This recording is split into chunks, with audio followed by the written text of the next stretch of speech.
وہ کہتے ہیں کہ چہرے کا پردہ نہیں ہے، ہاتھوں کا پردہ نہیں ہے، پاؤں کا پردہ نہیں ہے۔ شاید وہ اس بات کو جو ہے وہ سمجھنے سے قاصر ہیں کہ یہ محارم کے لیے ہے۔ عورت کا مخصوص اعضاء کا پردہ تو اس کے باپ سے بھی ہے، اس کے بھائی سے بھی ہے، اس کے محارم سے بھی ہے، حتیٰ کہ بیٹے سے بھی ہے۔ لیکن یہ جو اعضاء ہیں ان کا پردہ بھی عورت کے اوپر لازم ہے، چونکہ جو شر پیدا ہوتی ہے وہ چہرے سے اس کا آغاز ہوتا ہے۔ تو میں ایک بات کہا کرتا ہوں کہ یہ جتنے دلائل ہیں ان دلائل کے جواب بھی علماء نے دیے ہیں، یہ ساری بحث کی جا سکتی ہے۔ میری مائیں بہنیں تصور کر لیں کہ سیدہ فاطمہ تو زہرا کا پردہ کیسا ہوگا، تو ان کے تصور میں حیا میں لپٹی ہوئی فاطمہ دکھائی دے گی۔ بلکہ سیدہ فاطمہ تو زہرا سے جب پوچھا گیا کہ عورت کا صحیح پردہ کیا ہے تو انہوں نے کہا کہ عورت کا صحیح پردہ یہ ہے کہ وہ کسی مرد کو نہ دیکھے اور کوئی مرد اس کو نہ دیکھے۔ حضرت عبداللہ ابن مکتوم رضی اللہ تعالی عنہ کے سامنے ازواج مطہرات نے پردہ نہیں کیا تو وہ آنکھوں سے نابینے تھے، تو حضور نے اس پر انہیں تنبیہ کی کہ تم نے پردہ کیوں نہیں کیا؟ تو انہوں نے کہا حضور وہ تو نابینا ہے۔ تو فرمایا کہ تم نابینا تو نہیں ہو۔ تو پردہ مرد سے بھی ہے، جہاں فتنے کا امکان بھی ہو، شریعت نے وہ راستہ ہی مسدود کر دیا ہے تاکہ کل کوئی فتنہ کھڑا نہ ہو جائے۔ تو میں سادی سی بات یہ کرتا ہوں کہ پردے کے حوالے سے دلائل کی دنیا بھی ایک بہت بڑی دنیا ہے، لیکن میری مائیں اور بہنیں یہ تصور کریں کہ سیدہ فاطمہ تو زہرا کا پردہ کیا ہوگا، تو یہ تصور کرنے سے ہی طبیعت میں حیا پیدا ہونا شروع ہو جائے گا، اور سیدہ کا پردہ اور ان کی عصمت اور ان کی آبرو کا انداز سمجھ میں آ جائے گا۔ حضرت اسماء بنت امیس رضی اللہ تعالیٰ عنہ فرماتی ہیں کہ میں سیدہ فاطمہ تو زہرا کے پاس بیٹھا کرتی تھی اور انہیں سب سے زیادہ فکر اس بات کی تھی کہ زندگی میں تو عورت اپنے پردے کی حفاظت کر لیتی ہے، لیکن مرنے کے بعد جب پٹڑے پہ چارپائی پہ اسے ڈالا جاتا ہے تو اس کا جسم جو ہے وہ جنبش کرتا ہے اور وہ مختار نہیں ہوتی ہے، تو اعضاء دکھائی بھی دیتے ہیں، اعضاء کی حیت بھی سمجھ میں آتی ہے، تو یہ بڑا مشکل لمحہ ہوگا جو مرنے کے بعد درپیش ہوتا ہے۔ تو فرماتی ہیں کہ میں نے انہیں کہا کہ جب حبشہ کی جانب ہجرت کی تھی تو میں بھی ان لوگوں میں شامل تھی، تو میں نے وہاں حبشہ میں دیکھا ہے کہ چارپائی کے چاروں پایوں کے ساتھ شاخ باندھ دیتے ہیں اور پھر ان کو درمیان میں جوڑ دیتے ہیں اور اس کے اوپر کپڑا ڈال دیتے ہیں اور یہ ایک ڈولی بن جاتی ہے۔ تو کہتی ہیں جب میں یہ بات بتائی تو سیدہ بہت زیادہ خوش ہوئی، کہا یہ تو ایک بہت اچھا طریقہ سمجھ میں آ گیا جس سے مرنے کے بعد بھی عورت کے پردے کی اور اس کے جسم کی حفاظت ہو سکے گی، کسی کی نظر نہیں پڑے گی۔ تو یہ وہ سیدہ ہیں کہ جنہوں نے اپنے پردے کی حفاظت یوں کی کہ غیر مرد نے انہیں نہیں دیکھا، اور پھر مرنے کے بعد بھی ان کے لیے وہ ڈولی تیار کر لی گئی، رات کی تنہائیوں میں ان کا جنازہ پڑا گیا، اور یہ وہ پاک دامن خاتون ہے جن کا آنچل مہر و ماں نے بھی نہیں دیکھا ہے۔ اور جب قیامت کا دن ہوگا تو حضرت سیدہ فاطمہ تو زہرا 70,000 خواتین کے جلو میں نکلیں گی، تو آواز آئے گی یا اہل الجمع غدوا ابصارکم لأن فاطمہ بنت محمد حتی تمر، اے لوگوں نگاہیں نیچی کر لو، محمد عربی کی بیٹی کی سواری گزر رہی۔ تو دنیا پر بھی ان کے پردے کی حفاظت، بعد الوصال بھی، اور پھر قیامت کے دن بھی۔ مجھے بتائے عورت کیا وہ مغرب کی آوارہ لڑکی کے روپ میں زندگی گزارنا چاہتی ہے یا سیدہ فاطمہ تو زہرا کے پردے کی وارث بننا چاہتی ہے؟ وہ سڑکوں پر لہرا کر چلنے میں فخر محسوس کرتی ہے یا کہ وہ اپنے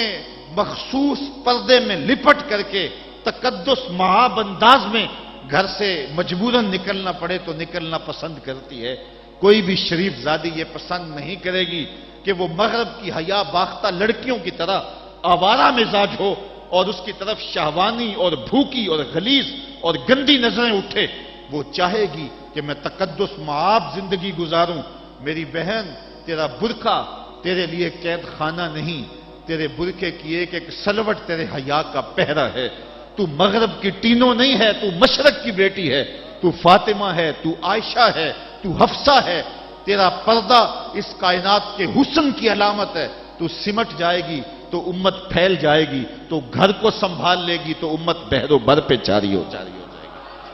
تو عورت کو گھر میں سمٹ کر کے اپنی اندرون خانہ ذمہ داریوں کو سنبھال کر کے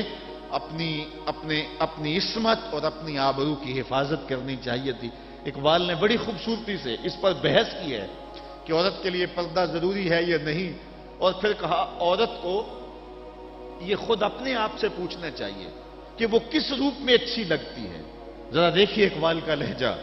اللہ اکبر۔ اس راز کو عورت کی حقیقت ہی کرے فاش، مجبور ہے معذور ہے مردانے خرد مند، کیا چیز ہے آرائش و زیبائش میں زیادہ، آزادی نسواں یا زمرد کا گلو بند۔ اقبال کہتا ہے کہ عورت اپنے اندر کی عورت سے پوچھے کہ اس کے لیے حسن کہاں ہے، زمرد کا گلو بند اس کو دیا جائے اور وہ پردے میں جو ہے وہ سمٹ کر کے گھر کی ملکہ بن کے رہے، تو یہ اس کے لیے زیادہ اعزاز اور عزت اور فخر کی بات ہے، یا وہ جو ہے وہ آزادی نسواں کے نام سے بازاروں میں گھومتی پھرے اور مردوں کے سامنے ہنس ہنس کے باتیں کرتی پھرے۔ ایک عورت 4 گھر کے افراد کی خدمت کو اپنے لیے بوجھ سمجھتی ہے اور اسلام کو متعون کرتی ہے کہ اسلام نے مجھے جو ہے وہ پابند کر دیا ہے اور گھر کے اندر محدود کر دیا ہے، اور میں اتنے بچوں کی تربیت میرے کندھوں پہ ڈالتی ہے، اور میں شوہر کی خدمت بھی کروں، بچوں کی خدمت بھی کروں، تو اسلام نے تو میرے اوپر بڑی پابندی لگا دی ہے، مجھے آزادی ملنی چاہیے۔ اور وہ عورت جو 4 بچوں کی خدمت اپنے لیے بوجھ سمجھتی ہے، اور پھر وہ 300 مسافروں کو ہنس ہنس کے کبھی پانی پیش کرتی ہے، کبھی کھانا پیش کرتی ہے، 300 مسافروں کو ہنس ہنس کے مسکرا کے لہک لہک کے پانی پیش کرنا اور کھانا دینا، اور مختلف ذہنیتوں اور گندی سوچوں کے حاملین لوگ بھی اس طبقے میں موجود ہوتے ہیں اور ان کی شہوانی نظروں کا شکار ہونا، کیا عورت کے لیے یہ عزت ہے؟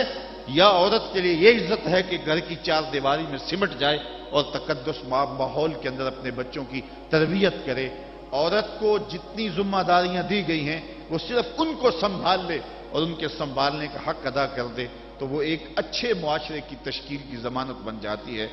سیدہ فاطمہ الزہرا رضی اللہ تعالی عنہا کا وجود ہمارے لیے ایک روشن، ایک منور اور ایک تابع جو ہے وہ وجود ہے، جس سے ہم مقدرات اسلام کی تربیت کے خد و خال لے سکتے ہیں۔ اقبال کہتا ہے تو نہ دانی کہ سوزے کراتے تو دیگر گوں کر تقدیر عمر را، میری بہن اگر تو بہن ہو کے قرآن پڑھے تو عمر کی تقدیر بدلتی ہے، اور اگر تو ماں ہو کے قرآن پڑھے تو بیٹا نیزے کی نوک پہ قرآن سناتا۔ کربلا کے تپتے ہوئے ریگزار میں پیاسا ہونے کے باوجود حضرت امام حسین جو باطل کے آگے ڈٹے ہوئے ہیں اور جھک نہیں رہے ہیں، اور 71 لاشیں کندھوں پہ اٹھا کے خیموں تک پہنچا چکے ہیں، پھر بھی استقامت کا کوہ گراں بنے ہوئے ہیں، یہ حسین ابن علی کا کمال تو دکھائی دیتا ہی دیتا ہے، لیکن ذرا غور کی آنکھ سے دیکھو پیچھے فاطمہ کے دودھ کا اثر دکھائی دیتا ہے۔ تو اگر مائیں پردے میں سمٹ جائیں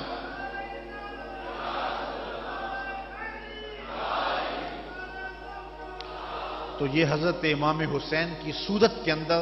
امت کو جو خوبصورت تحفہ دیا، بلکہ یہاں اقبال تو بے خود ہو گیا نا، وہ کہتے ہیں آپے سے باہر ہونے کی کیفیت، کہ عقیدت کا رنگ ایسا چڑھا کہ بس جذبات سے مغلوب ہوا۔ اقبال کہتا ہے کہ وہ کہتا ہے کہ رشتہ آئین حق زنجیر پاس فرمانے جناب مصطفیٰ، ورنہ گردے تربتش گردید میں سجدہ برخا کے او پاشید میں۔ اے فاطمہ جو کام تو نے کیا، اگر شریعت کے حکم کی زنجیریں میرے پاؤں میں نہ ہوتی اور آپ کے باپ کا ہی حکم کہ اللہ کے علاوہ کسی اور کو سجدہ جائز نہیں، یہ مجھے ملحوظ نہ ہوتا تو میں کعبے کی طرف رخ کر کے سجدہ کرنے کی بجائے تیری قبر کی مٹی کی طرف منہ کر کے سجدہ کرتا، اور میں کعبے کا طواف کرنے کی بجائے تیری قبر کا طواف کرتا، کیونکہ جو کام تو نے کیا ہے وہ کسی اور نے نہیں کیا۔ نبی کے گھر کی ہے عظمت، نبی سے سنتے ہیں، علی کے گھر کی ہے عزت، علی سے سنتے ہیں، وہ جس نے معزز کیا گھرانے کو، حسین پال کے جس نے دیا زمانے کو۔ تو یہ تھا حضرت سیدہ فاطمہ الزہرا رضی اللہ تعالی عنہا کا کردار۔ آج کی عورت سیدہ کے کردار کو اپنے لیے نمونہ حیات بنا کے اپنی زندگی کی راہیں متعین کر دے۔ اگر پندے سے درویش پذیری، ہزار امت بمیرت تو نہ میری، بطول باش و پنہا شو ازیں اثر کہ در آغوش شبیر بگیری۔